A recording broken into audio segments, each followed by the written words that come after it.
And now it's time to preview an upcoming game with Ryan Metzler. Hey everybody, it's Ryan Metzler here again, and today we're going to do another Kickstarter preview. This time we're going to take a look at a game by Wishing Tree Games. This is their second Kickstarter project, and this time we're looking at a two-player game called Codename Oracle.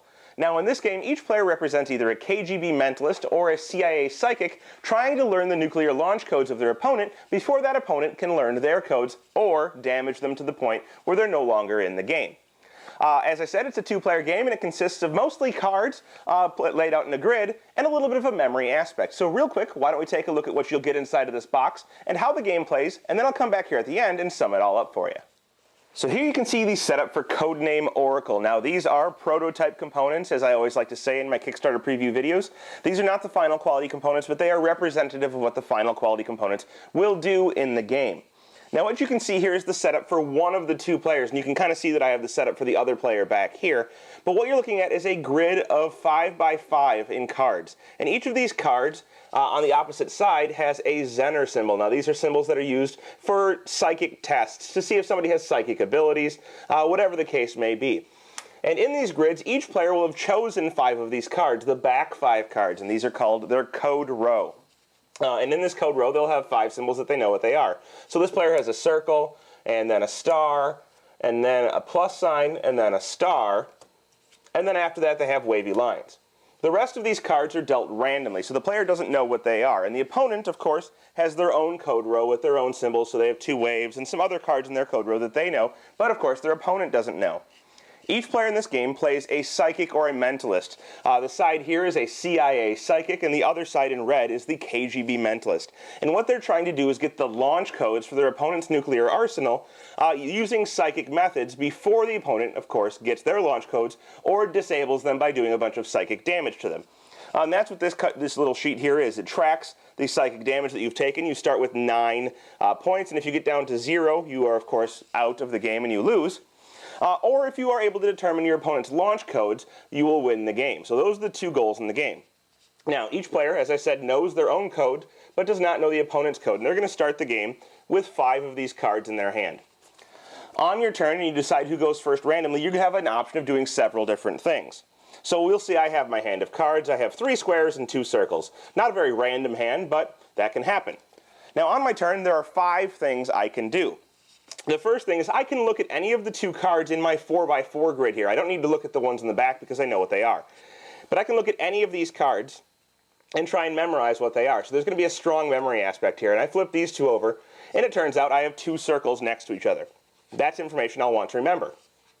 After that, I can go ahead, well not after, but in any order I guess. You can do these actions in any order. You can go ahead and you can replace any one card from your grid with a card from your hand without looking at that card. So for example, if I wanted to replace this circle, I could. I'm not allowed to look at it again this turn, but I could take it out and replace it. However, instead of doing that, I'm going to replace this card that I don't know what it is. I would put this in my discard pile, and I'm going to replace it with a circle from my hand. So now I know that there are 3 circles in a row. Another thing I'm allowed to do in my turn in any order is switch the position of 2 cards without looking at them. So for example, if I knew that this was a square and that this was a circle, and I needed to get 3 circles in a row, knowing that these 2 are circles, I could switch the 2 positions, flopping them like this. Now I wouldn't do this because this is of course a circle, and I don't know what this card is. But if I wanted to switch the position of 2 cards without looking at them, I could do so. So all 3 of those actions you may do one time on your turn. You may look at 2 cards, you may discard a card and replace it with a card from your hand, and you may swap the position of 2 cards without looking at them. The 4th type of action you can do on your turn is revealing a set. Now a set can be either 3 or 4 cards in 3 different patterns. And those patterns are a horizontal row of 3, a vertical row of 3, a horizontal row of 3, or 4 cards that form a square. And these are called a strike, a shield, and a focus respectively. Now when you reveal cards, you're going to reveal the appropriate number of cards that you think are in that set. So for example, I know that I have my 3 circles here. I can reveal those. 1, 2, 3, and this is a circle strike against my opponent. Now what this means is that unless my opponent has a shield, which we'll say they don't right now, unless my opponent has a shield, I'm going to deal 1 damage to them. And on their little tracker here, they're going to mark that they've taken 1 damage, so instead of 9 hit points, they're at 8 now. And they're one closer to being at 0, which of course would win the blue player the game if the red player were to go all the way to 0. In addition, when this happens, you have to reveal, as the KGB player, the corresponding code card in your row. So this player has a code card here. Of course, the corresponding code card would be the one at the back of this player's row, and they would reveal it, showing that it's a wavy line. And now this is a piece of information that the CIA player has. They know one of the 5 code cards in the KGB player's row is a wavy line, and it's the last one. Additionally, each one of the strikes, shields, and focuses has a special ability. So strikes, of course, do damage and reveal cards, but in addition, a circle strike has a special ability, and they're all outlined on this little player sheet. It says there that when you strike an opponent with a circle strike, you discard a card of your choice from the corresponding column, so from this column right across here that you can't see entirely, and replace it with one from the discard pile of that player. So maybe you know that they have a strike that they're working on here or a focus that they're working on aside from the cards that they've revealed and replaced, and you can maybe remove this card right here and replace it with one from the discard pile to break up that set that they're working on. After this, you would of course remove the cards that you know from your own area. So these circles would go away, and you would replace them with cards from your deck that you don't know at that point. And you would have the option after that of revealing a second set of cards that you think exists. So maybe you reveal these 4 cards thinking they're a set. You look and they're a star and a star and a star, but a plus sign. So you would put all these back and it would end your turn early. You wouldn't have the option of taking the 5th action, which we'll cover in a little bit. Now, if you revealed this set as a strike and your opponent had a shield in their row, they could reveal that as a response in order to block your strike. For example, our KGB player here has 3 squares. That is a square shield, and by revealing this, they block your strike. They don't take the damage, they don't reveal their card, and the special effect of your circle strike doesn't happen. In addition, each shield has its own little special ability as well, so those are all outlined on the card as well.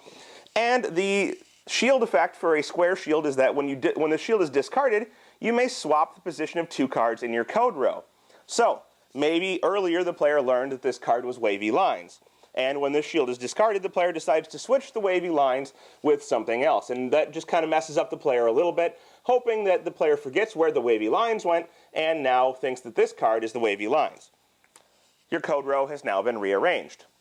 Either way, both of the sets would now be replaced, so these would be discarded and they'd be replaced by the player for the CIA, and the square shield would be replaced, and the KGB player would now have 3 new cards in their area. Focuses do not have a special effect in the form of doing damage to the player or in blocking damage, but each one of them has their own special thing that they perform during the game. So you'll see that the focus, of course, has its own column here. For example, you can gain 3 of your life back if you manage to get a plus focus, which is 4 cards in a square. Or if you reveal a circle focus, you can choose a card type and have your opponent reveal all of that card type that happens to be in their code row. So that's a very strong focus of circles that lets you know all of one player's type. So if you had guessed star for the KGB player, the player in the CIA would have to reveal all 3 of the stars that are in their code row, which is a huge hit for the KGB player. The last option on your turn, if you manage to get there by revealing successful sets and stopping in time, or you just decide to do it earlier, is that you may make a guess as to the constituents of your opponent's code row. So for example, as the KGB player, I could try and guess each one of the cards in the CIA player's code row. And when I do so, I must make a guess at each card. So for example, I could say, I think this card right here is a circle. And I would reveal it, and it is a circle. So the player from the CIA would show the KGB player that this is a circle, and now the KGB player knows that that first card is a circle. And then they say, I think this is a plus sign. And the player looks at it, it's not a plus sign, so they don't reveal it to the KGB player. At this point, the KGB player is going to take 2 damage because they got one wrong. So they made a psychic guess, they were wrong, and they take 2 damage accordingly. This will happen for each card that they get wrong. So then they have to make a guess at this card, and they say, I think it's a star. And the player looks at it, it's not a star. So the KGB player takes another 2 damage. And then they have to guess the 4th card. I think it's a star. It is a star, and the player reveals it. You get the idea. You must make a guess at each one of the cards, and each one you get wrong is 2 damage. Each one you get right is revealed, and you have that information. The goal of the game is to do 9 psychic damage to your opponent before they can guess your code row, or of course to guess the code row of your opponent before they guess yours, or deal 9 psychic damage to you. The first player to accomplish one of these goals will be the winner.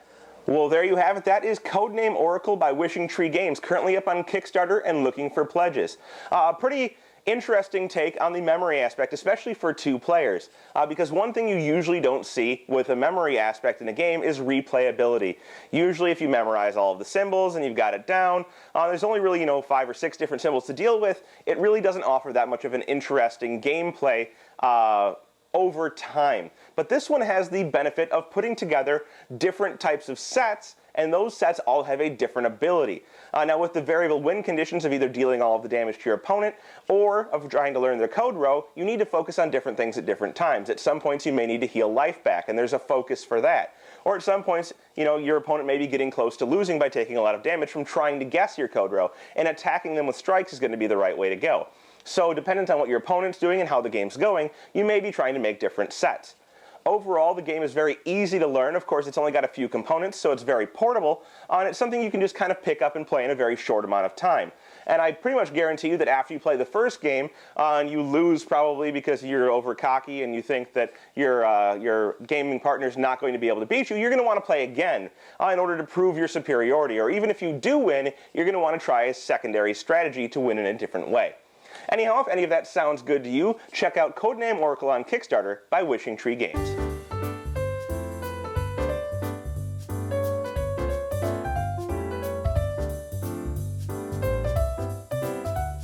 Thanks for watching our review today. For more information about board games, as well as the #1 board game audio podcast, check out Dicetower.com for reviews, interviews, and more. I'm Eric Summerer, and you've been watching The Dice Tower. There.